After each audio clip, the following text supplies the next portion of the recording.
الحمد لأهلہ والصلاة علی اہلہا اما بعد۔ سورہ خلاصہ قرآن کریم میں آپ سبھی کا پرتپاک استقبال ہے۔ پارہ نمبر 10۔ وَاعْلَمُوا أَنَّمَا غَنِمْتُم مِّن شَيْءٍ فَأَنَّ لِلَّهِ خُمُسَهُ وَلِلرَّسُولِ وَلِذِي الْقُرْبَى وَالْيَتَامَى وَالْمَسَاكِينِ وَابْنِ السَّبِيلِ۔ سورہ انفال کے شروع میں غنیمت کا ذکر تھا۔ 10ویں پارے کے شروع میں بھی غنیمت کا حکم بیان کیا کہ جہاد میں حاصل کیا ہوا مال غنیمت کے 5 حصے کیے جاویں گے۔ 4 حصے مجاہدین کے درمیان تقسیم ہوں گے اور 1 حصہ خاص اللہ کے لیے ہے، جس کا مصرف یہ ہے کہ وہ خرچ کیا جائے گا رسول پر اور آپ کے اقارب رشتہ داروں پر، یتیموں پر، مسکینوں پر اور مسافروں پر۔ پھر غزوہ بدر کا ذکر ہے۔ اذ انتم بالعدوۃ الدنیا وهم بالعدوۃ القصوى والركب اسفل منکم، کہ یاد کرو اس وقت کو تمہاری جماعت، تمہارا گروہ اس طرف تھا اور دشمن کا گروہ اس پار تھا، اور جس لشکر کے مقابلے کے لیے تم نکلے تھے، ابو سفیان کا لشکر، وہ سمندر کے کنارے تمہارے مقابلے میں نچلی جگہ پر تھا۔ اس طرح یہاں غزوہ بدر کا ذکر ہے، اور اسی میں اللہ تبارک و تعالیٰ نے میدان جہاد میں اللہ سے مدد اور نصرت حاصل کرنے کے چند اسباب بیان کیے ہیں۔ 6 چیزیں یہاں بیان کی ہے۔ یا ایھا الذین آمنوا اذا لقیتم فئۃ فاثبتوا، پہلی چیز بتائی کہ جب تم دشمن کے مقابلے کے لیے آؤ تو ثابت قدم رہو۔ نمبر 2، واذکروا اللہ کثیرا، اور اللہ کا خوب ذکر کیا کرو۔ نمبر 3، واطیعوا اللہ ورسولہ، اللہ اور اس کے رسول کی اطاعت کرو۔ نمبر 4، ولا تنازعوا، آپس میں اختلاف اور جھگڑا نہ کرو۔ نمبر 5، واصبروا، صبر سے کام لو، ثابت قدمی کے ساتھ صبر سے کام لو۔ نمبر 6، ولا تکونوا کالذین خرجوا من دیارہم بطرا ورئاء الناس، تم ان کافروں کی طرح مت ہو جاؤ جو اپنے علاقوں سے نکلتے اتراتے ہوئے اور لوگوں کو دکھلاوا کرتے ہوئے، تم ان کافروں کی طرح نہ ہو۔ اسی پارے میں فرمایا وَأَعِدُّوا لَهُم مَّا اسْتَطَعْتُم مِّن قُوَّةٍ وَمِن رِّبَاطِ الْخَيْلِ تُرْهِبُونَ بِهِ عَدُوَّ اللَّهِ وَعَدُوَّكُمْ وَآخَرِينَ مِن دُونِهِمْ، دشمنوں سے مقابلے کے لیے تم تیاری کرو، اپنی عسکری تیاری بھی اور روحانی تیاری بھی کرنی چاہیے۔ اور اسی پارے میں مسلمانوں کو، اہل ایمان کو جہاد پر ابھارا ہے۔ یا ایھا النبی حرض المؤمنین علی القتال، اے نبی تم مومنین کو قتال پر ابھارو، اور مسلمانوں کو، اہل ایمان کو خوشخبری سنائی۔ فَإِن يَكُن مِّنكُم مِّائَةٌ صَابِرَةٌ يَغْلِبُوا مِائَتَيْنِ وَإِن يَكُن مِّنكُمْ أَلْفٌ يَغْلِبُوا أَلْفَيْنِ بِإِذْنِ اللَّهِ، کہ اگر تم دشمنوں کے مقابلے میں نصف مقدار ہوں گے، آدھے ہوں گے، تو بھی تمہاری اللہ تعالیٰ مدد کرے گا اور اللہ کے حکم سے تمہیں فتح نصیب ہوگی۔ یعنی تمہاری طاقت بھی ہونی چاہیے، تمہاری تیاریاں بھی ہونی چاہیے، اور اللہ کی مدد بھی ہوگی۔ تمہیں گھبرانے کی ضرورت نہیں، دشمنوں کے مقابلے میں تمہاری تعداد اگر آدھی ہوگی تو بھی اللہ تعالیٰ تمہیں کامیاب کرے گا۔ پھر اسی پارے میں سورہ انفال کے آخر میں اللہ تبارک و تعالیٰ نے مہاجرین اور انصار کی تعریف بیان فرمائی ہے۔ والذین آمنوا وہاجروا وجاہدوا فی سبیل اللہ والذین آووا ونصروا اولئک هم المؤمنون حقا لهم مغفرۃ ورزق کریم، کہ جن لوگوں نے، اہل ایمان میں سے جن لوگوں نے ہجرت کی، اللہ کے راستے میں جہاد کیا، ان مہاجرین، یا وہ لوگ جنہوں نے مہاجرین کو جگہ دی، ان کی مدد اور نصرت کی، یعنی انصار، اولئک هم المؤمنون حقا، اللہ تعالیٰ نے ان کے بارے میں فرمایا یہی سچے مومن ہے۔ لهم مغفرۃ ورزق کریم، اللہ نے ان کے لیے مغفرت اور رزق کریم کا وعدہ کر رکھا ہے۔ سورۃ التوبہ، اس سورت میں غزوہ تبوک کا واقعہ ہے، اور اس میں یہ بات بیان کی ہے کہ بہت سارے منافقین بہانے کر کے اس غزوے میں شریک نہ ہوئے، اور چند مومنین بھی تھے، مخلص صحابہ تھے جو کسی وجہ سے اس غزوے میں شریک نہ ہو سکے۔ بعد میں انہوں نے توبہ کی اور اللہ نے ان کی توبہ قبول کر لی۔ اس مناسبت سے اس سورت کا نام سورۃ التوبہ رکھا ہے۔ سورت کے شروع میں مشرکین کی 4 قسم کی جماعتوں کا ذکر ہے جن سے اللہ اور اس کے رسول نے براءت کا اظہار کیا ہے۔ پہلی آیت ہے براءۃ من اللہ ورسولہ الی الذین عاہدتم من المشرکین، اس میں 2 جماعتوں کے بارے میں کہا ہے کہ وہ لوگ جن سے، مشرکین کی وہ جماعتیں جن سے تم نے معاہدہ کیا ہے اور اس معاہدے کی کوئی حد مقرر نہیں ہے، تو آج سے اللہ اور اس کے رسول کی طرف سے ان کے لیے براعت ہے، ان کو 4 مہینے کی مہلت دی جاتی ہے، اگر وہ ان 4 مہینے میں ایمان قبول کر لیتے ہیں تب تو کوئی حرج نہیں، ورنہ پھر وہ جزیرۃ العرب چھوڑنے کی تیاری کر لے، 4 مہینے کی ان کو مدت ہے۔ اور دوسری وہ جماعت جن سے کسی قسم کا معاہدہ نہیں ہے، ان لوگوں کے لیے بھی یہی حکم ہے کہ 4 مہینے کی مہلت ہے، اس میں وہ ایمان قبول کر لے، ورنہ پھر جزیرۃ العرب کو چھوڑ دے۔ تیسری جماعت الا الذين عاهدتم من المشركين ثم لم ينقصوكم شيئا ولم يظاهروا عليكم احدا فاتموا اليهم عهدهم الى مدتهم۔ تیسری مشرکین کی وہ جماعت جن سے تم نے کوئی معاہدہ کر رکھا ہے اور انہوں نے اپنے معاہدے کی کوئی خلاف ورزی بھی نہیں کی ہے، تو ان کو ان کے معاہدے کے پورے ہونے تک کی مہلت ہے، تم ان کا معاہدہ پورا کرو۔ اور ان لوگوں کے 9 مہینے معاہدے کے باقی تھے، لہٰذا ان کو 9 مہینے کی مدت دی گئی کہ ان 9 مہینوں میں وہ ایمان قبول کر لے یا پھر جزیرۃ العرب کو چھوڑ دے۔ چوتھی جماعت فَإِذَا انسَلَخَ الْأَشْهُرُ الْحُرُمُ فَاقْتُلُوا الْمُشْرِكِينَ حَيْثُ وَجَدتُّمُوهُمْ وَخُذُوهُمْ وَاحْصُرُوهُمْ وَاقْعُدُوا لَهُمْ كُلَّ مَرْصَدٍ۔ کہ تو چوتھی وہ جماعت جن سے تم نے معاہدہ کیا تھا اور انہوں نے معاہدے کی خلاف ورزی کی تو ان کا معاہدہ ختم کر دیا جاتا ہے، وہ جہاں ملے ان سے قتال کیا جائے گا۔ ہاں اگر وہ توبہ کر لے وَأَقَامُوا الصَّلَاةَ وَآتُوا الزَّكَاةَ، نماز کی پابندی کرنے لگے، زکوٰۃ دینے لگے، تو پھر تم ان کا راستہ چھوڑ دو، ان سے پھر قتال نہیں کیا جائے گا۔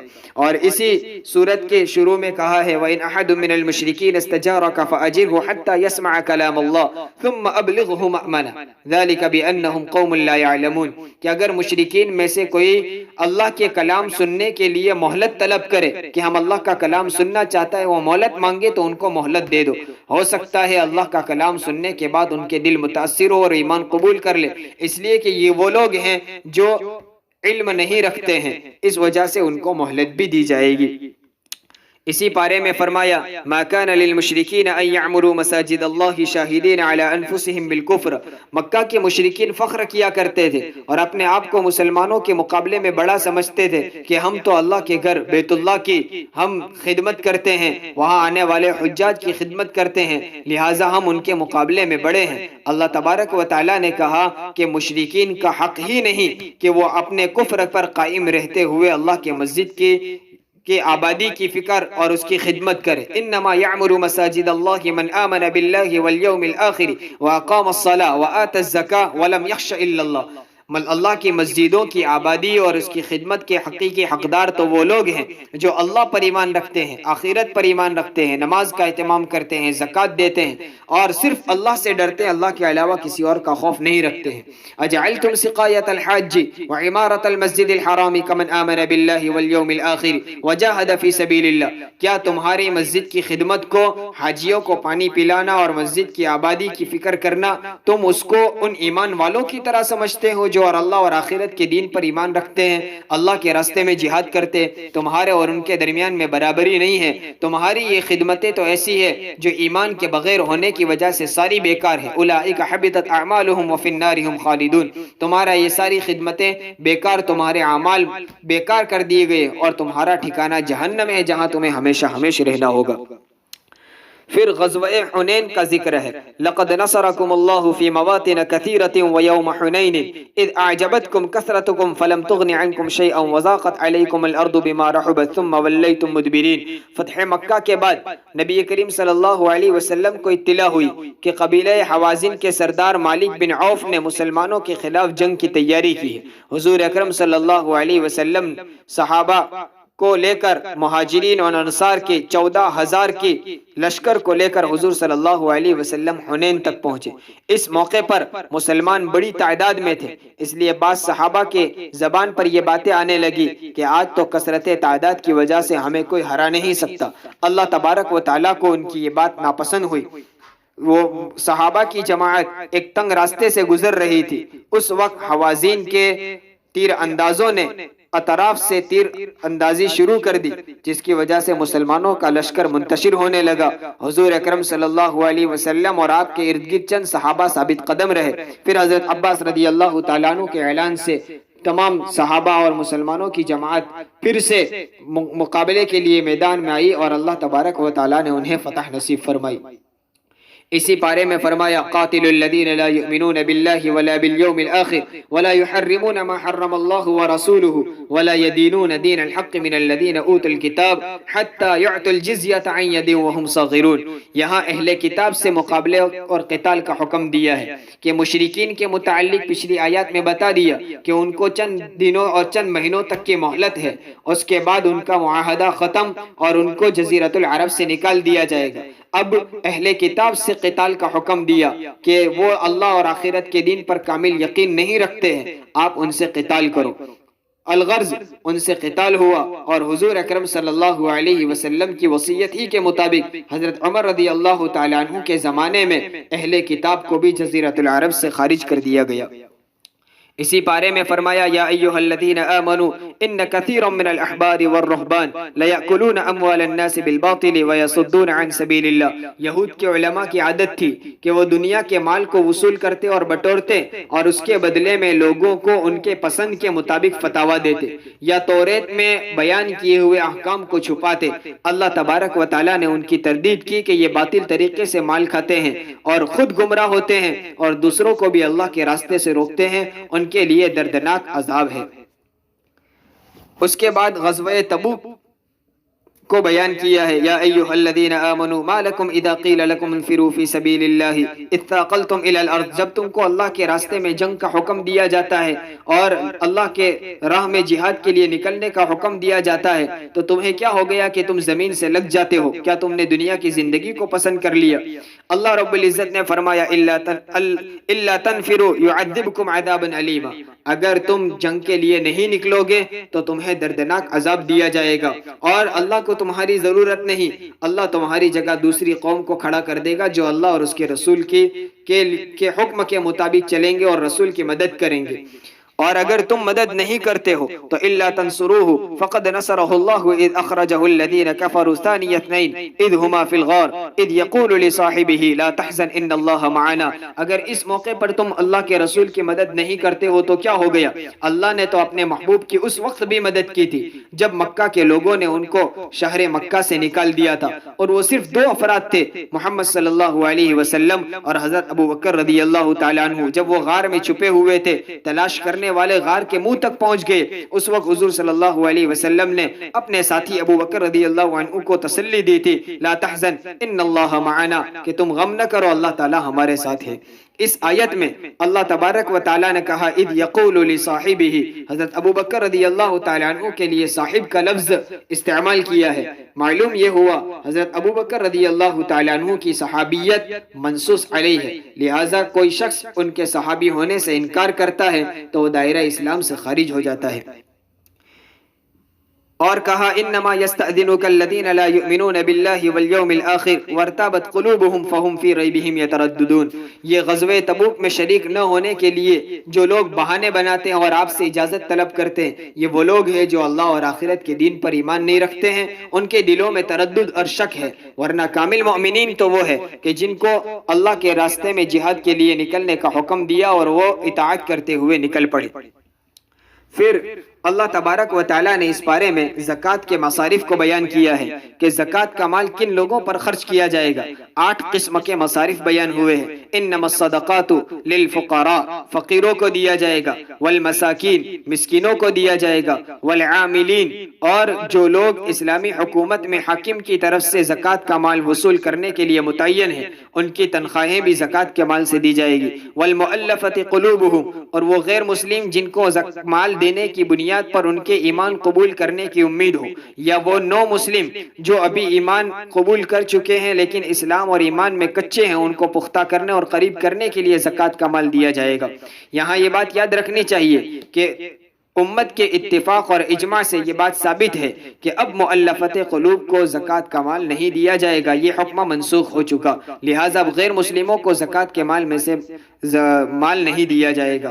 وفی الرقاب، اور گردنوں کے آزاد کرنے میں، اگر کسی آقا نے اپنے غلام کو کہہ دیا ہو کہ ہمیں اتنا مال لا کر دے تو آزاد، تو اس کو آزاد کرنے کے لیے اس کو مال دیا جائے گا۔ والغارمین، اور مقروضوں کو دیا جائے گا۔ وفی سبیل اللہ، اور اللہ کے راستے میں جہاد کرنے والوں کو زکوٰۃ کے مال سے تعاون کیا جائے گا۔ اسی طرح جو اللہ کے راہ میں تعلیم و تعلم وغیرہ میں لگے ہوئے ہیں ان لوگوں کو بھی زکوٰۃ کے مال سے تعاون کر سکتے ہیں۔ وابن السبیل اور مسافر، اگرچہ وہ اپنے مقام پر مالدار ہو لیکن سفر کی حالت میں اس کا مال ختم ہو گیا، اس ضرورت مند ہے تو زکوٰۃ کے مال سے اس کا تعاون کیا جائے گا۔ اسی پارے میں فرمایا المنافقون والمنافقات بعضهم من بعض، منافق لوگوں کی حالت یہ ہے کہ وہ ایک دوسروں کے دوست ہیں اور وہ یأمرون بالمنکر وینہون عن المعروف، اچھی باتوں کو بری باتوں کا حکم دیتے ہیں اور اچھی باتوں سے روکتے ہیں۔ اس کے مخالف مومنین کا حال یہ ہے والمؤمنون والمؤمنات بعضهم اولیاء بعض، مومن آپس میں ایک دوسرے کے مددگار ہے۔ یأمرون بالمعروف وینہون عن المنکر، وہ اچھی باتوں کا حکم دیتے ہیں، بری باتوں سے روکتے ہیں، نمازوں کا اہتمام کرتے ہیں، زکوٰۃ ادا کرتے ہیں، اللہ اور اس کے رسول کی اطاعت کرتے ہیں۔ پھر اسی پارے میں منافقین کے بارے میں فرمایا استغفر لہم او لا تستغفر لہم، اللہ تبارک و تعالیٰ نے کہا کہ اگر ان منافقین کے لیے تم مغفرت طلب کرو یا نہ کرو، ان تستغفر لہم 70 مرۃ فلن یغفر اللہ لہم، اگر تم ان کے لیے 70 مرتبہ یعنی 70 مرتبہ بھی مغفرت طلب کرو گے اللہ ان کی ہرگز مغفرت نہیں کرے گا، معاف نہیں کرے گا۔ اور فرما دیا ولا تصلی علی احد منہم مات ابدا ولا تقم علی قبری، اب تم ان منافقین میں سے کسی کا انتقال ہو جائے، مر جائے تو تم نہ ان کی نماز جنازہ پڑھو اور نہ ان کی قبر پر کھڑا ہونا۔ اللہ کے رسول صلی اللہ علیہ وسلم نے منافقین کے سردار عبداللہ بن ابی کی صلاۃ جنازہ پڑھائی تھی۔ اس موقع پر یہ آیت نازل ہوئی۔ آیت کے نازل ہونے کے بعد حضور صلی اللہ علیہ وسلم نے کبھی کسی منافق کی نماز جنازہ نہیں پڑھائی۔ پارے کے آخر میں فرمایا لیس علی الضعفاء ولا علی المرضى ولا علی الذین لا یجدون ما ينفقون حرج اذا نصحوا للہ ورسولہ، کہ غزوہ تبوک میں جو لوگ شریک نہیں ہو سکے ان میں وہ لوگ ہیں جو کمزور ہیں، شریک نہیں ہو سکتے، ان پر کوئی حرج نہیں۔ اسی طرح جو بیمار ہیں اور بیماری کی وجہ سے شریک نہیں ہو سکتے ان پر بھی کوئی حرج نہیں۔ جو اللہ کے راستے میں جہاد کے لیے نکلنے کے اسباب نہیں رکھتے ہیں، ان کے پاس اتنا خرچ نہیں ہے، ان کے لیے بھی کوئی حرج نہیں ہے۔ ولا علی الذین اذا ما اتوک لتحملهم قلت لا اجد ما احملکم علیہ، اور وہ لوگ جن کے پاس سواریاں نہیں تھی، سفر لمبا تھا اور وہ آپ کے پاس آتے تھے کہ ہمارے لیے کوئی سواری کا انتظام ہو جائے، اور آپ ان کو جواب میں کہہ رہے تھے لا اجد ما احملکم علیہ، کہ میرے پاس بھی کوئی سواری نہیں ہے جس پر تم سوار کر سکو، اور اس سواری کے نہ ہونے کی وجہ سے یہ لوگ شریک نہیں ہو سکے، حالانکہ وہ شریک ہونا چاہتے تھے، اور آپ کا جواب سن کر وہ اس طرح واپس گئے کہ اعینہم تفیض من الدمع حزنا الا یجدوا ما ينفقون، ان کی آنکھوں سے آنسو بہ رہے تھے اور وہ کہہ رہے تھے غمگین ہو کر کہ ہم یہ اللہ کے راستے میں جہاد کے لیے نکلنے کا خرچ نہیں رکھتے ہیں۔ تو حقیقی معنی میں وہ نکلنے کا ارادہ رکھتے تھے لیکن ان مجبوریوں اور عذر کی وجہ سے نکل نہیں سکے، ان لوگوں پر بھی کوئی حرج نہیں ہے۔ یہ 10ویں پارے کا مختصر خلاصہ تھا۔ اللہ تبارک و تعالی قرآن کا صحیح فہم ہمیں عطا فرمائے، اس پر عمل کرنے کی توفیق عطا فرمائے، آمین۔ السلام علیکم ورحمۃ اللہ وبرکاتہ۔